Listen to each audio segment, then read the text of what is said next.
Hi everyone, my name is Made Ardi Widana Arka with student number 240-553-1081. And in this video, I will tell you about fundamentals of metal casting, which is in chapter 10 in book with title Manufacturing, Engineering and Technology. Let's start from the introduction. Casting is one of the oldest and most important manufacturing process. It's already used for 6,000 years. As with all other manufacturing process, an understanding of the underlying science is essential for the production of good quality, economical castings and for establishing proper techniques for mold design and casting practice. And in this chapter describes relationships among the manufacturers involved in casting. The flow of molten metal into the mold cavity first is discussed in terms of mold design and fluid flow characteristics. Solidification and cooling of metals in the mold are affected by several factors, including the metallurgical and thermal properties of the metal. The type of mold also has an important influence because it affects the rate of cooling. The chapter finishes with a description of the factors influencing defect formation, and there are the important considerations in casting operations are as follows. The basic steps. First, pour molten metal into a mold shaped like the part. Second, allow it to solidify. And third, remove the casting from the mold. The key factors are flow of molten metal into the mold cavity, solidification and cooling behavior, and type of mold material used. The example of these are engine blocks and propeller housings are made through casting because they have complex internal cavities that are difficult to machine. Next, we have the solidification of metals.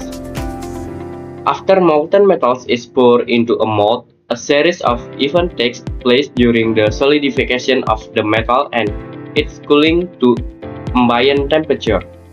This event greatly influences the size, shape, uniformity, and chemical composition of the grains formed throughout the casting, which in turn influence the overall properties of the metal.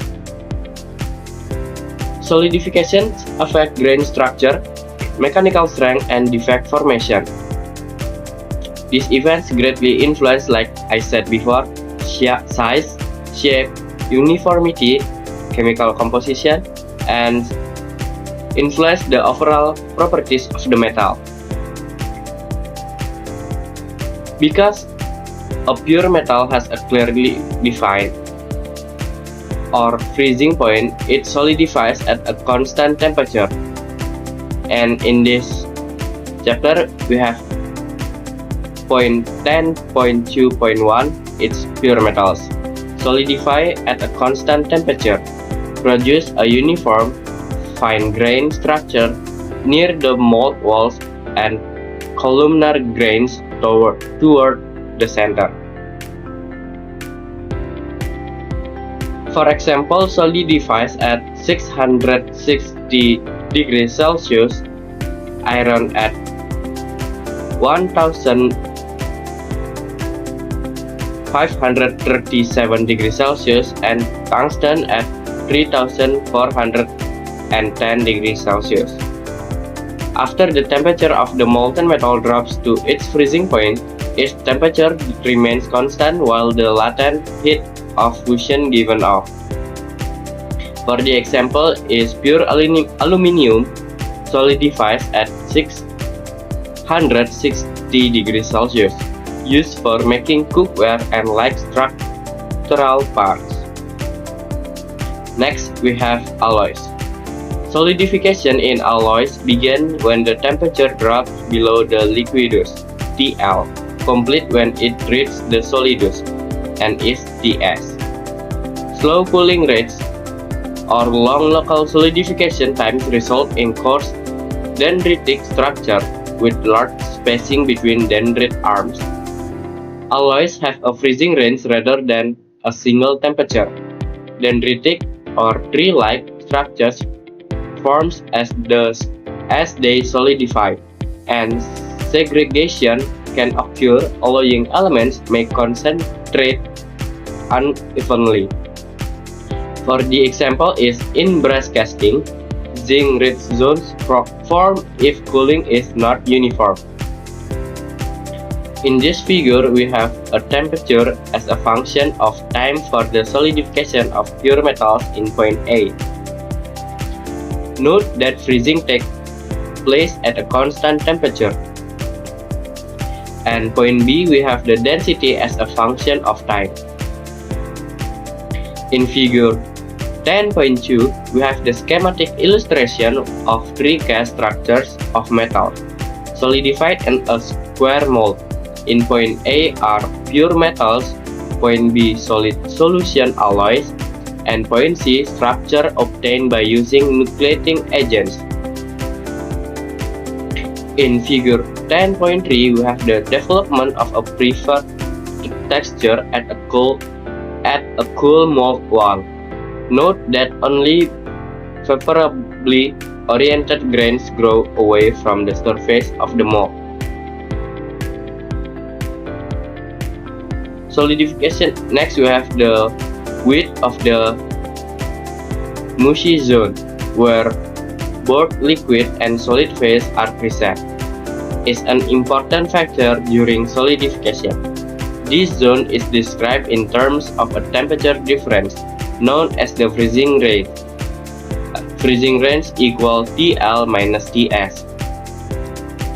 In figure 10.4, we have the schematic illustration of alloy solidification and temperature distribution in the solidifying metal.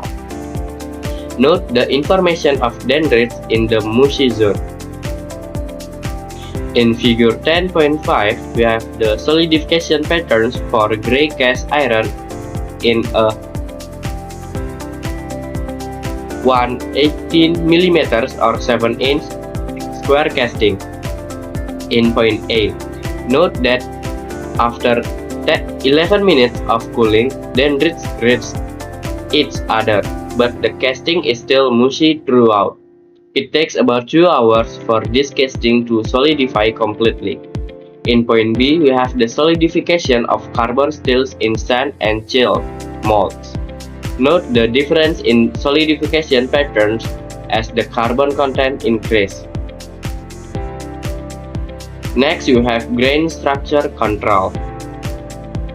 Because all castings are expected to possess certain properties to meet design and service requirements, the relationships between properties and the structures developed during solidification are important aspects of casting. Grain structure control achieved using inoculants, stirring, or vibration. Produce equation or uniform grains for improved strength. The example is in automotive aluminum castings, inoculants like titanium boron improve grain refinement. In figure 10.6, we have the schematic illustration of three basic types of cast structure. Point A, we have the columnar dendritic. Point B, we have equax dendritic, and point C, we have equax non-dendritic. In point C, we have in point 10 in figure 10.7, we have the schematic illustration of cast structures. In point A, we have plain front, single phase, and point B, we have plain front and two phase. Next, we have the fluid flow. To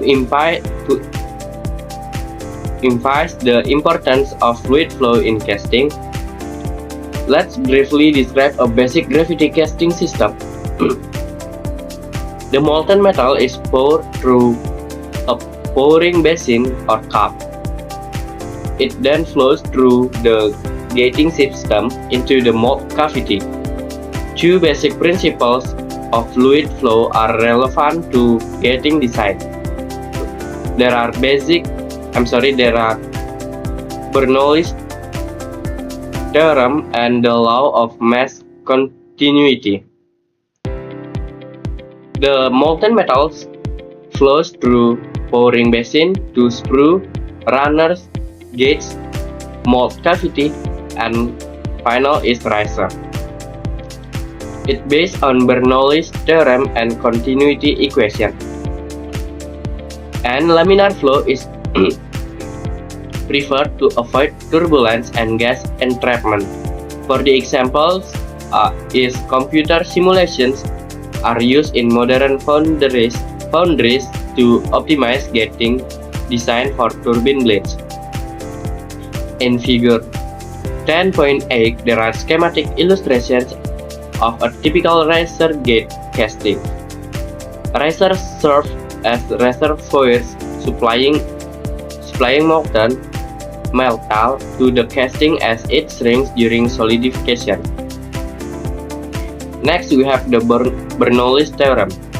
This theorem is based on the principle of the conservation of energy and relates pressure, velocity, the elevation of the fluid at any location in the system, and the frictional losses in a system that is full of liquid. And the equations are H plus P per Pg plus V Q per Qg equals constant. And mass continuity. The law of mass continuity states that for incompressible liquids and in a system with impermeable walls, the rate of flow is constant. Like as you can see, the equations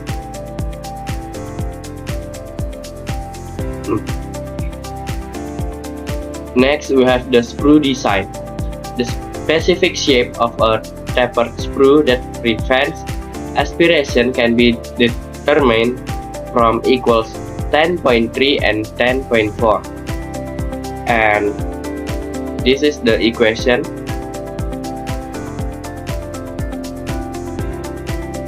Next is modeling. Another application of the foregoing equation is in the modeling of mold filling. If the liquid level has reached a height of x at the gate, then the gate velocity is this equation.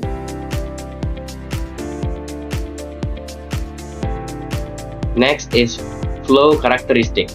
An important consideration of the fluid flow in gating system is the presence of turbulence as opposed to the laminar flow of fluids. And the equation is this.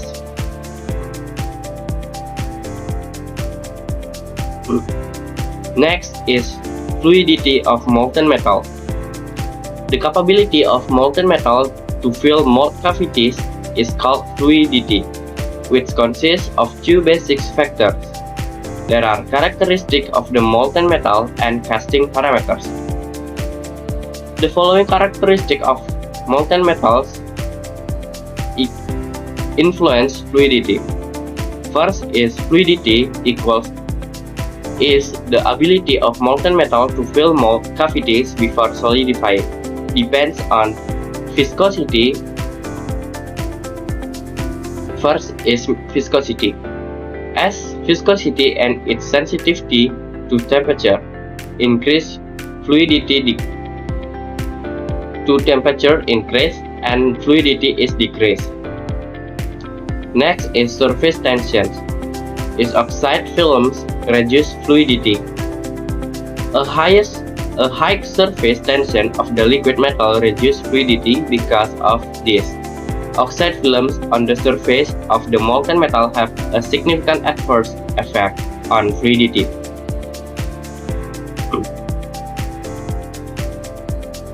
Next is pouring temperature or superheat, mold material and roughness, and pouring rate. And we have the inclusion. Because they are insoluble, inclusion can have a significant adverse effect on fluidity, solidification pattern of the alloy. The manner in which solidification takes place can influence fluidity. Moreover, fluidity is inversely proportional to the fizzing range. After that, we have the mold design. The design and dimensions of the screw, runners, and risers all influence fluidity. Mold material and its surface characteristic. The higher the thermal conductivity of the mold and the rougher its surface, the lower the fluidity of the molten metal. Degree of superheat. Superheat improves fluidity by delaying solidification. Rate of pouring. The slower the rate of pouring molten metal into the mold, the lower the fluidity because of the higher rate of cooling when poured slowly. After that, heat transfer.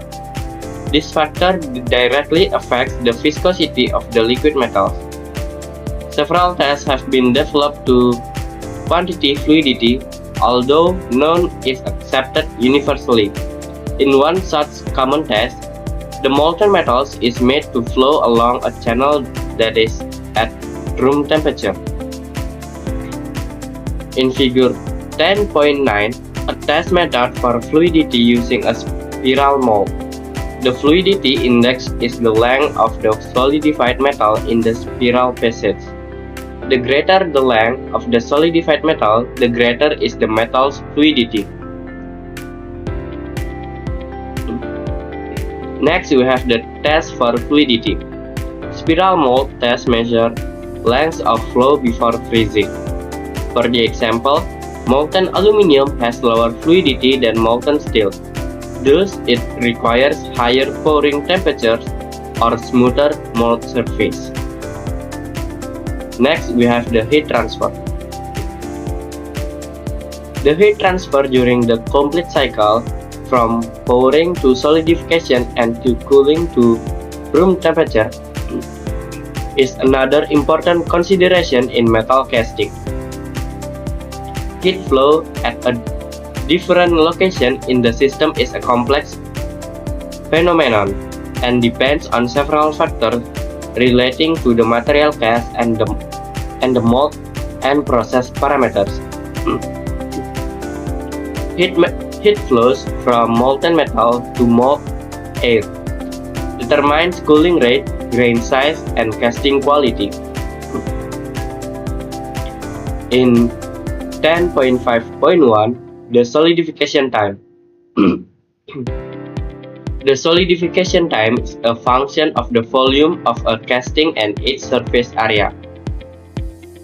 We use the Vorinov's rule, which solidification time equals C volume per surface area. In figure 10.10, we have the temperature distribution at the interface of the mold wall and the liquid metal during the solidification of metals in casting. In figure 10.11, there are solidified skin on a steel casting. The remaining molten metal is poured out at the times indicated in the figure. Hollow ornamental and decorative objects are made by a process called slush casting, which is based on this principle. Next, we have shrinkage. Because of their thermal expansion characteristic, metals usually shrink or contract during solidification and while cooling to room temperature. There are contraction of the molten metals as it cools prior to its solidification. Contraction of the metal during phase change from liquid to solid or latent heat of fusion. Contraction of the solidified metal, the casting, as its temperature drops the ambient temperature. And in point In table 10.1, we have the volumetric solidification contraction or expansion for various cast metals. Next, we have defects. As will be seen in these sections, various defects can develop during manufacturing that depend on factors such as materials, part designs, and processing techniques. While some defects affect only the appearance of the parts made, others can have major adverse effects on the structural integrity of the parts. There are metallic projection, consisting of fins, flares, or projections such as swells and rough surface. Cavities consisting of rounded or rough internal or exposed cavities including blowholes, pinholes, and stringate cavities. Discontinuities such as cracks, cold or hot tearing, and cold shoots. If the solidifying metal is constrained from shrinking freely, cracking and tearing may occur. Defective surface such as surface fault, laps, scars, adhering sand layers, and oxide scale. Incomplete casting such as misruns due to premature solidification. Incorrect dimensions or shape due to factors such as improper stringage allowance, pattern mounting error, irregular contraction, deformed pattern, or warp casting. Then we have inclusion, which form during melting, solidification, and molding. These are generally non-metallic. In figure 10.12, we have the examples of hot tears in castings. These defects occur because the casting cannot shrink freely during cooling, owing to constraints in various portions of the mold and cores. Exothermic or heat-producing compounds may be used as exothermic padding to control cooling at critical section to avoid heat tearing. In figure 10.13, we have the examples of common defects in castings. These defects can be minimized or eliminated by proper design and preparation of mold and control of pouring procedures. Next, porosity. Porosity caused by stringates can be reduced or eliminated by various means, including the following. Adequate liquid metal should be provided to avoid cavities caused by stringates. Internal or external seals, as those used in sand casting with alloys, porosity can be reduced or eliminated by making the temperature gradient steep. And subjecting the casting to hot is isostatic pressing is another method of reducing porosity. In figure 10.15, we have the solubility of hydrogen in aluminum. Note the sharp decrease in solubility as the molten metals begins to solidify. Well, that's all from me. Thank you for watching.